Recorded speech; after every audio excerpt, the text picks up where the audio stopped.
1988. Après 2 ans de travaux, Challenger ouvre ses portes.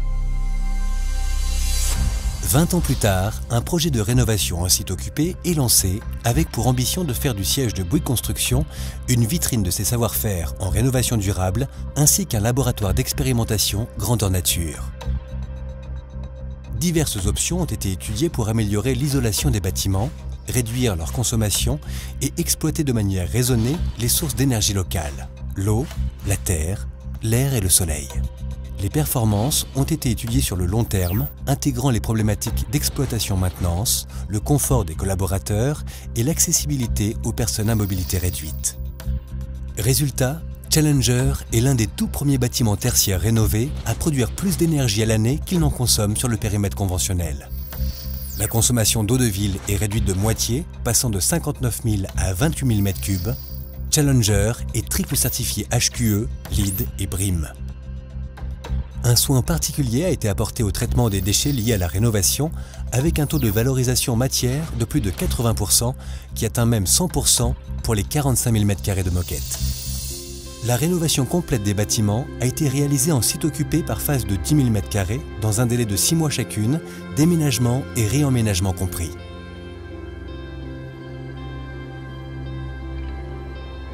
Challenger dispose de 25 000 m2 de panneaux solaires photovoltaïques générant 2,6 MW crête. Les panneaux photovoltaïques sont un assemblage de cellules composées de matériaux photosensibles qui, lorsqu'elles sont frappées par les rayons du soleil, libèrent leurs électrons, produisant ainsi un courant électrique. Tous les panneaux sont équipés d'un dispositif d'individualisation de leur fonctionnement qui présente 3 avantages. Il améliore la sécurité en permettant de stopper la production d'électricité, notamment par un arrêt manuel pompier. Il simplifie la localisation d'un panneau en panne.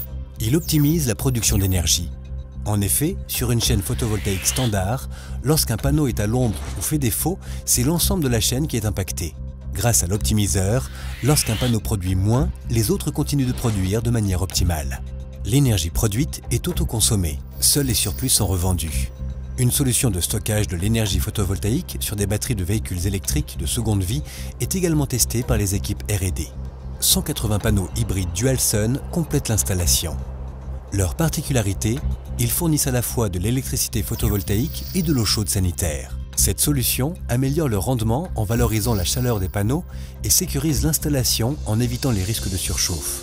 Les panneaux hybrides sont aussi utilisés en refroidissement nocturne de la boucle thermique de Challenger. Pour réguler la température, Challenger est équipé d'une installation géothermique qui utilise les calories naturellement présentes dans le sol. L'installation se compose de 75 sondes verticales et d'un doublé géothermique sur la nappe phréatique. Via les sondes verticales, un fluide descend à 100 mètres de profondeur pour échanger les calories avec le sol. Le doublé géothermique, quant à lui, échange les calories avec l'eau de la nappe phréatique puisée à 135 mètres de profondeur et rejetée par un second forage à 152 mètres.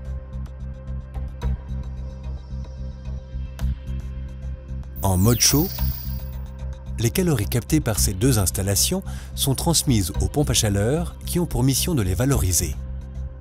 Pour 1 kWh d'électricité, elles produisent selon les modèles entre 4 et 7,9 kWh de chauffage.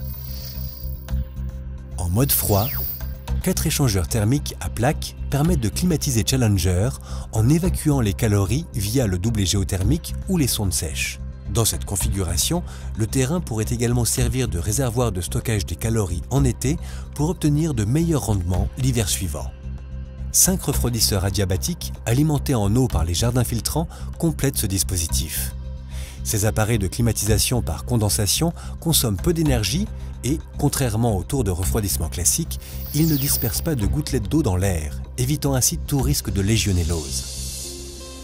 D'une contenance de 250 m3, la boucle thermique mise en place dès la construction de Challenger transporte à travers tous les bâtiments l'eau ainsi chauffée ou rafraîchie et alimente les climatiseurs DRV, c'est-à-dire à débit réfrigérant variable, installés dans les locaux techniques de chaque étage.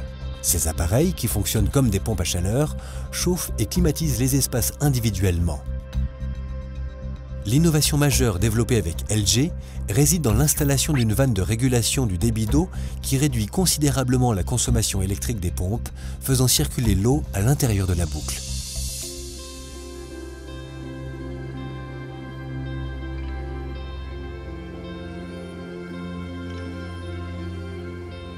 En parallèle de l'installation d'équipements de production d'énergie verte, la performance thermique de Challenger a été revue en profondeur. Ainsi, l'isolation des terrasses et des murs extérieurs a été renforcée et 88% de la façade vitrée a été remplacée par une paroi double pot ventilée naturellement. La nouvelle façade combine plusieurs avantages. En été, le soleil réchauffe d'abord l'air se trouvant entre les deux parois qui, sous l'effet de la chaleur, est évacué naturellement. En hiver, le froid est d'abord capté par l'air circulant dans la façade, limitant ainsi l'impact de la température extérieure sur les bâtiments. Installés entre les deux parois, les stores automatisés jouent un rôle essentiel dans l'amélioration de la performance thermique de la façade et permettent de gérer l'éblouissement grâce à une prise en main depuis les PC des collaborateurs qui deviennent ainsi acteurs de la démarche. La rénovation de Challenger a également été l'occasion d'améliorer le cadre de vie des collaborateurs. L'aménagement intérieur est réalisé avec des teintes claires afin d'obtenir une meilleure luminosité naturelle sur les plateaux. En complément, un lampadaire à LED dont l'intensité est réglable individuellement est installé sur chaque bureau. La qualité de l'air est optimisée. Le faux plafond métallique et l'habillage phonique recouvrant notamment les armoires murales améliorent le confort acoustique. Plus d'une centaine de box accessibles sans réservation ont été créées sur les plateaux et le nombre de salles de réunion a augmenté de 50%. La signalétique a été intégralement repensée et 2 nouveaux parkings de 400 places ont été créés, équipés de vestiaires pour les collaborateurs se déplaçant à vélo. 250 places de stationnement sont prévues pour recevoir l'équipement nécessaire au rechargement des véhicules électriques. Pour optimiser l'utilisation de l'ensemble de ces équipements, un espace de pilotage appelé cockpit a été réalisé. Véritable tour de contrôle, il est le lieu de remontée de toutes les informations. La rénovation de Challenger concerne également la gestion des eaux usées et pluviales grâce à l'installation d'un dispositif d'assainissement, les jardins filtrants. Ils fonctionnent en autonomie, sans rejet dans le réseau public et de manière complètement naturelle. Composés de zones humides, les jardins filtrants sont plantés d'une multitude de végétaux tels que roseaux, joncs et iris qui créent autour des racines les conditions favorables au développement de micro-organismes se nourrissant des impuretés présentes dans l'eau. Les eaux usées traversent d'abord un filtre vertical qui piège les matières en suspension et constitue la première étape de traitement des composants azotés. L'eau poursuit son chemin vers le filtre horizontal où s'opère la dégradation complète de la matière azotée. Par ailleurs, les plantes consomment pour leur croissance les molécules organiques restantes et le phosphore. Enfin, les eaux usées arrivent dans un bassin de stockage dans lequel les UV du soleil détruisent les derniers germes restants. Elles sont ensuite utilisées sur le site pour l'arrosage des espaces verts. Les eaux pluviales suivent leur propre parcours de purification.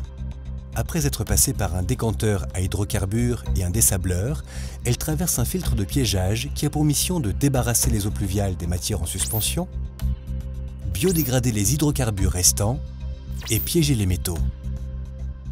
Elles sont ensuite stockées dans 2 bassins paysagers d'une capacité totale de 1110 m3 avant d'être réutilisées pour alimenter les refroidisseurs adiabatiques, les WC et les stations de lavage auto. Le recyclage des eaux usées et de pluie réduit de près de 60% la consommation d'eau, soit une économie d'environ 60 000 m3 par an. Les jardins filtrants reconstituent également une zone humide, favorable au développement de la biodiversité locale et ont participé à la labellisation Jardin de Noé du parc. Triple certifié HQE, LEED et BREEAM au plus haut niveau, Challenger est une vitrine des savoir-faire du groupe en matière de rénovation durable, ainsi qu'un laboratoire d'expérimentation à l'échelle 1 pour les équipes R&D de Bouygues Construction.